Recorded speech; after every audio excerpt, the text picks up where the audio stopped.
Hello everybody, welcome back to my channel where skincare is all about progression over perfection because perfection doesn't exist. I'm working in London at the moment, so I'm filming from a hotel room, but today I want to take a look at some of the worst beauty TikTok videos I've been tagged in the last couple of weeks. We have some sunscreen videos of course today, not all of them, but most of them, because people seem to struggle with the idea of using a sunscreen. But to be fair, sometimes the application process can be a little bit tough, so let's start with this video. So, just wondering how this might have happened. Well, I wanted to do an ad for the best sunscreen ever, Shiseido. So you roll it on like this. Be sure when you roll it on, you roll it everywhere.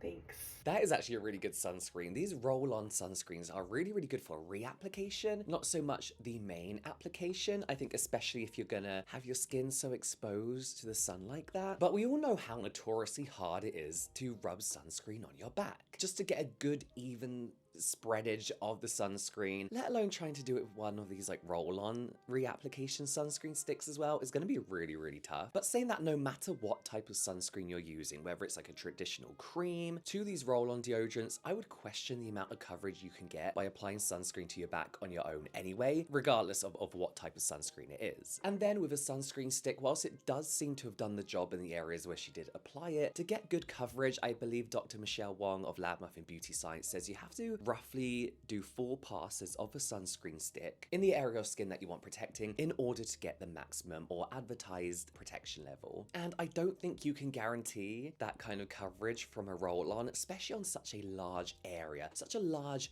area of skin. I think these sunscreen sticks are great for the face, ears, like around the neck, all that kind of stuff. But as a full body, no, you can just use a normal sunscreen. But this is also where spray-on sunscreens actually come in really handy. Just make sure you spray enough, or even better, get your friend or a polite stranger, just rub some sunscreen into your back for you. Speaking of sunscreen protection, I think I have found the worst app ever invented.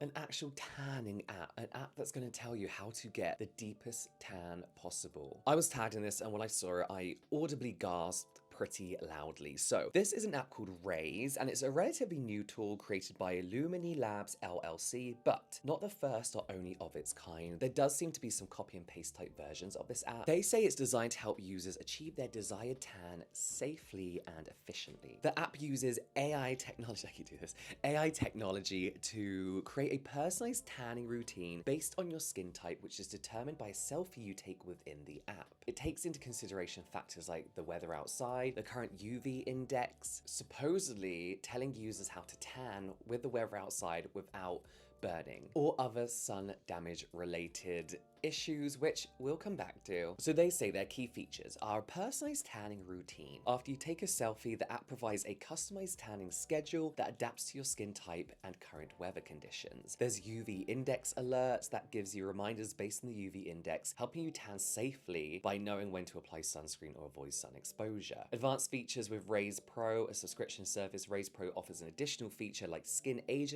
analysis, personalized tanning timers, and more detailed skin health ratings. This is £10 a week to do this, right? This app doesn't tell you anything about skin safety. So what is the issue here? Dermatologists will tell you no tan is a safe tan. So to create an app that helps you achieve the darkest tan you can get safely is not a thing. Melanoma is, of course, one of the most dangerous forms of skin cancer and can develop pretty quickly in people, especially if you get sunburns, expose yourself to constant UV exposure. And it's not always something you see straight away. If you're out in the sun and you're not applying sunscreen or reapplying sunscreen, but you're tanning to get the darkest tan, it could be a few years before you see that melanoma. You may not see the damage right away. It could take years to develop. This app, other than telling you that you should reapply sunscreen in a little box in the bottom that says sun safety, it doesn't tell you how much you need to apply. It tells you when you need to reapply, but it doesn't tell you about the risks involved with tanning. Even worse, it tells you to apply your sunscreen with a tan tanning oil. So they tell you to put sunscreen on, then go on with a tanning oil over the top. What do we use to remove our sunscreen in the evening? Oils. So you've created this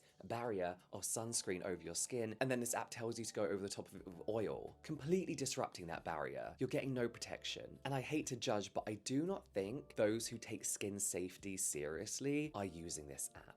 I feel like people use this app incorrectly, even though it shouldn't be used in the first place, to just get as tanned as possible by using the features of the highest UV index, the ideal time to go out and tan. They probably won't reapply their sunscreen if they're wearing any at all, and will probably just be wearing the tanning lotion. Speaking of sunscreen, let's move on to somebody's opinion of the newest Fenty sunscreen launch. So this woman has had a few videos gain, not popularity, but traction because of what she's speaking about. She talks about whilst many brands prioritize deeper, darker skin tones and call themselves inclusive, she doesn't feel that it's fair that her, being the palest shade you can get, also isn't included within that inclusivity, leaving those with very, very pale skin left behind. Which honestly I would say is a fair point, but let's watch these videos first. Actually, I think it's fair to play this one first. It's a little bit long, but I feel like she needs to explain herself before I play the video after. There are literally hundreds of other brands that cater to melanin-lacking skin tones. What brands are you thinking? Because it's not Tarte, this is too orange, too dark. It's not Chanel, this is too dark, too orange. It's not Too Faced, this is too dark, too orange. It's not Makeup by Mario, this is too dark and too orange. Fenty is still the only brand on the market where the lightest shade is too light for me. It has always been and continues to be very difficult for me to find complexion products that are appropriate for my skin tone. And as I said in my original video, I'm not naive to the privilege I have for the fact that that is pretty much the only issue I've ever had with my skin tone. I am still allowed to be disappointed when a brand like Fenty, their entire marketing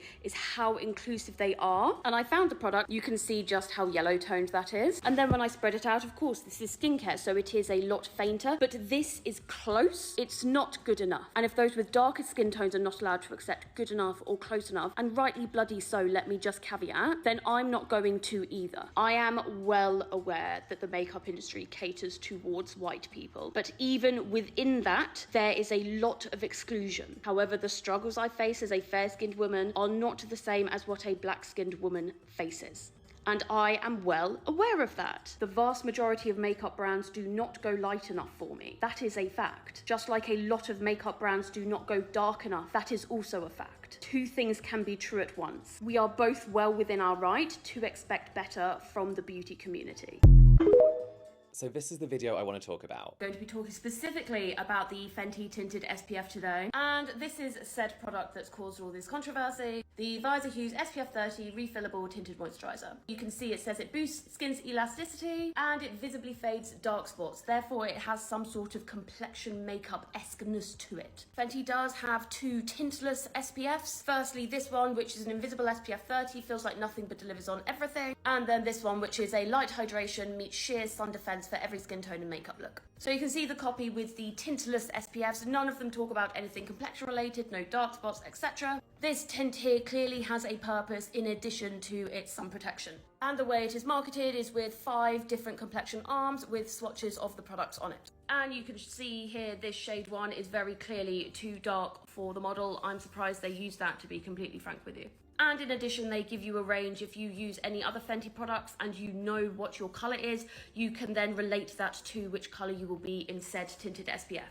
And you can see the range here is actually quite broad, you know, 3 to 5, maybe more than 5 products per block, which I think is quite interesting of a choice, because it is regularly spoken about that you cannot band multiple shades together and just use one that covers all, but Fenty believes they can. And why I'm specifically miffed at Fenty for this is because Fenty was created with a promise of inclusion for all women, with an unmatched offering of shades and colours for all skin tones. That includes me.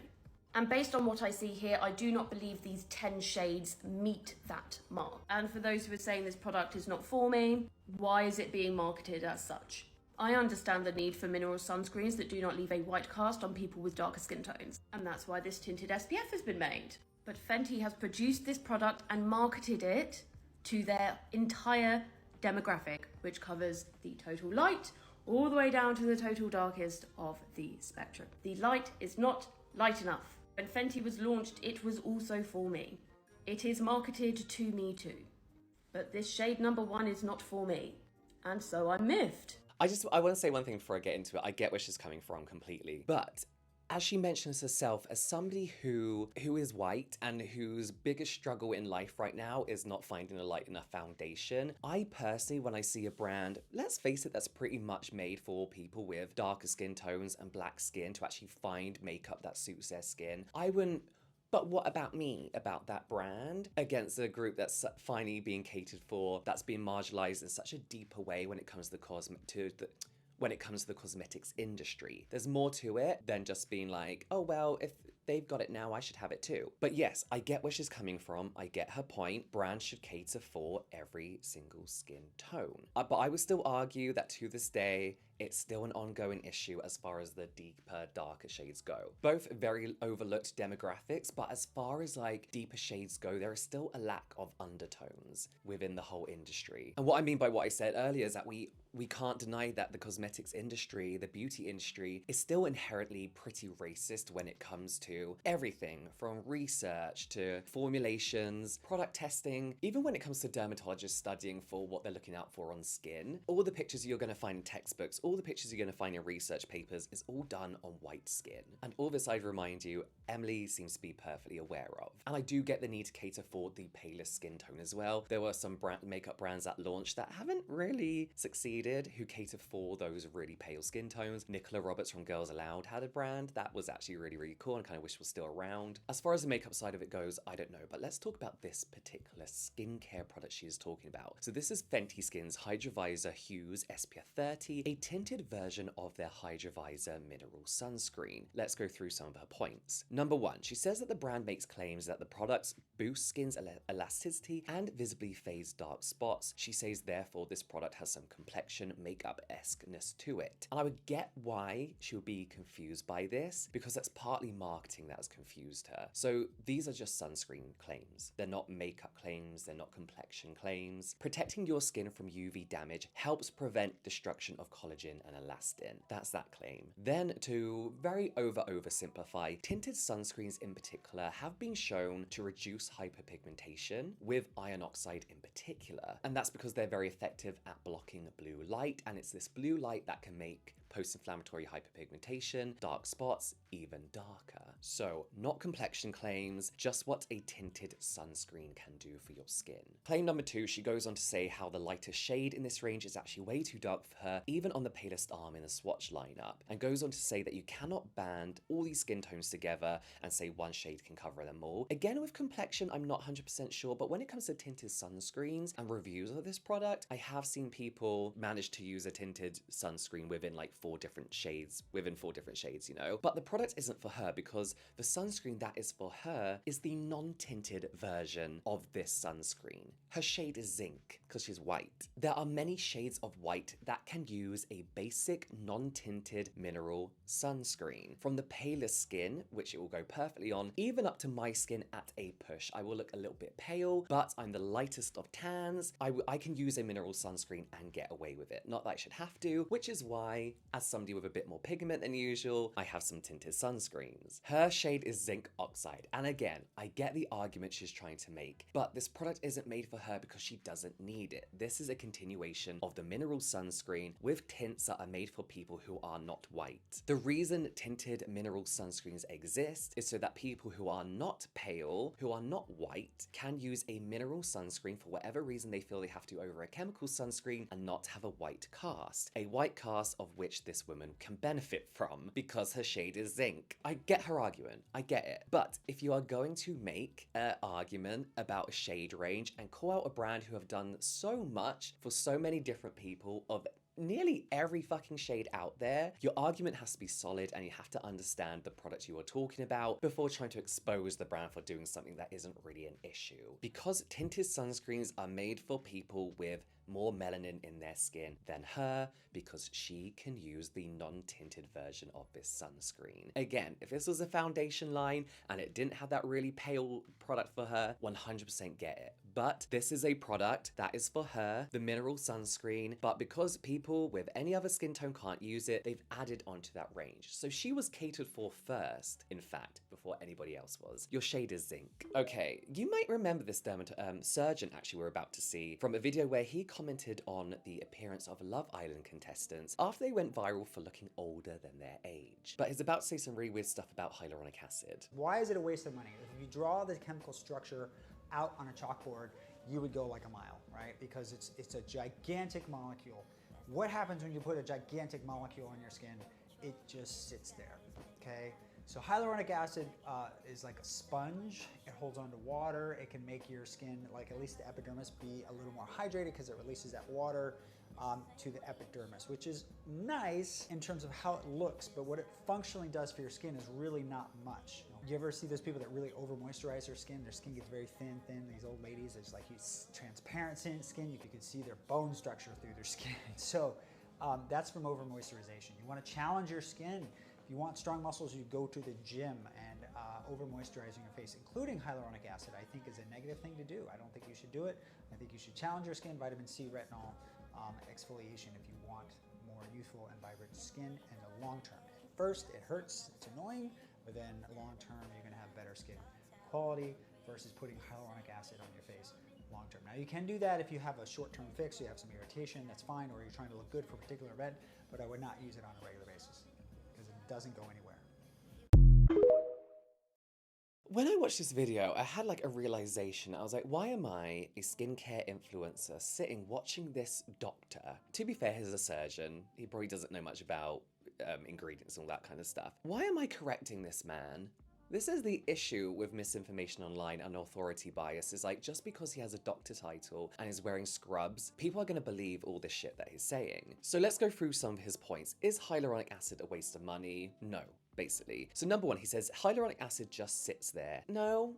I mean, yeah, we know it's a larger molecule size, but there are many different molecule sizes of hyaluronic acid, molecular weight. So you have sodium hyaluronate, hydrolyzed hyaluronic acid, sodium hyaluronate. Obviously, they've made these different molecular weights that it does penetrate deeper into the skin. It's not gonna go too deep in, but it doesn't just sit there. It's not too large a molecule to do nothing. Two, he says that it doesn't really have any more functions. So I got pins and needles. It just hydrates the skin. Keeping your skin hydrated is really important for your skin. It helps your skin function normally. So using a hyaluronic acid serum, other serums, or a moisturizer with hyaluronic acid in, or humectants that contain any molecular weight of hyaluronic acid, you are going to keep your skin hydrated, preventing water loss. And we all know skin dehydration can lead to a number of skin issues. So keeping your skin hydrated, one of the easiest ways nowadays is to use hyaluronic acid. Keeps your skin functioning normally, making it less likely that your skin's gonna have all these other issues. Another point he makes is that overly moisturizing thins your skin. He says about these older women, why just women? And also their skin's thinner because they're older, like not because they use the moisturizer their whole life. I don't get his connection there. I don't know what he's talking about, to be honest. This whole moisturizer makes your skin lazy, it makes your skin not know how to moisturize itself, is such bullshit. I thought we got over like in 2014. Your skin can only benefit from being moisturized. He also says that you should challenge your skin, whatever the fuck that means. Again, this idea that only high percentage, intrusive kind of ingredients can have some benefit on your skin is really, really outdated, especially as somebody with rosacea who can't use these type of products at crazy high percentages. Not every product you use needs to be a hard-hitting, high percentage active that challenges your skin, and not every product that isn't a challenge for your skin is bad or useless. And this is why I love Korean skincare, because their approach to skincare mostly is to be gentle. It's the opposite of what we do here, putting our skin through some shit with a high percentage active all the fucking time in every single routine. So you don't need to challenge your skin. You don't need to constantly barrage it with product or high percentage products. Use one good percentage active every other day and you're absolutely fine with a moisturizer. In fact, some of my favorite products actually combine low percentage actives with hydrating and moisturizing ingredients. I just found that to be such a weird video, like a flashback from like 10 years ago. It's really odd. Okay, let's go over to Dr. Dermangelo over on TikTok. I saw this video through his Instagram and I just wanted to, through his TikTok, sorry, and I just want to talk about it. Come with me to get my massive jaw taken off. Got to be at least 20 mil in there in each cheek from having this since I was literally 18. I can grab the filler from where it's migrated down into my neck, and there's 2 piss flaps each side, do you see? This has actually taken me like years to make this final decision. The bruising, horrendous, and so was the pain afterwards actually. But that's like a whole other story time. I think I had complications from a previous injector. But this is my first night, and you can already see like a massive difference. It's no longer now bigger than my head, but it's sort of dissolving abnormally, like wonkily. It's such a weird feeling to be able to actually squeeze my chin and my jowls because they're normally full of shit. But yeah, this is day 2. Woke up, even worse bruising than the day before. And now I'm fast tracking. I feel like it was 2 weeks to go back and get another round of dissolving because it had like fused to the bone. This is me back, ready for round 2 of whatever the stuff is that melts it all out. This is like an hour after the dissolving, and I already see such a like better result. Yes, I've had a million different hairstyles in about 2 weeks. Shush. This is the aftermath. Like, I love it. I actually do. Do you know what's funny? I convinced the practitioner to put 6 mil in me as soon as I was able to, because the fear of not having a big fat jaw, you know? But I kind of like this little life. I think filler blindness is very real. He looks so good once he had that filler dissolved. But let me tell you one thing. If you're gonna go get filler, if you're looking for somebody to inject you, find somebody that can say no to you. Find somebody that will tell you no. That's too much. I'm not doing that. You don't need this. The moment I went to Danica Payne Aesthetics in Southampton, which is where I get my Botox and filler the majority of the time, I knew I could trust her for the very simple reason that she said to me when I requested something, I don't think you need that. I won't do that because you don't need it. In that moment, I knew she had her client's best interest at heart. She took pride in what she did in her work, and that was going to reflect on my face. She could have made an extra 200 to 400 quid on me just in that day, just in that moment in time, and she didn't, because she cared more about what she was doing to my face and what would suit me and what didn't than earning some pocket money. Which, when I see faces like that, I'm like, who did you go and see that agreed to do that for you? He looks so good with less filler in his face. I still think he doesn't need all that chin filler, but I'm the last person to be like, oh, you don't need that, you don't need that. But filler blindness, as I said, I feel like is very, very real. And it should be up to the person injecting you to tell you you're going too far, or to tell you that that's too much, or that's gonna look unnatural. And if somebody is like, well, I don't want the natural look, then I don't think you're doing your job properly if you're okay with that. It should be your injector telling you that you're going too far, not the hate comments on your TikTok posts, you know? There is something to be said for the mental health side of things though when it comes to this. I did a whole video on like plastic surgery addiction and the need for constant filler and Botox and surgery, and this is where I believe we need stricter guidelines to come into play. Who can inject, how much they can inject into somebody who's already had a certain amount of filler in their face. But yeah, let me know what you think about all these in the comments down below. Keep it respectful as you always do. You can watch some more Worst of TikTok Beauty here, some general light entertainment here, and I'll see you over there.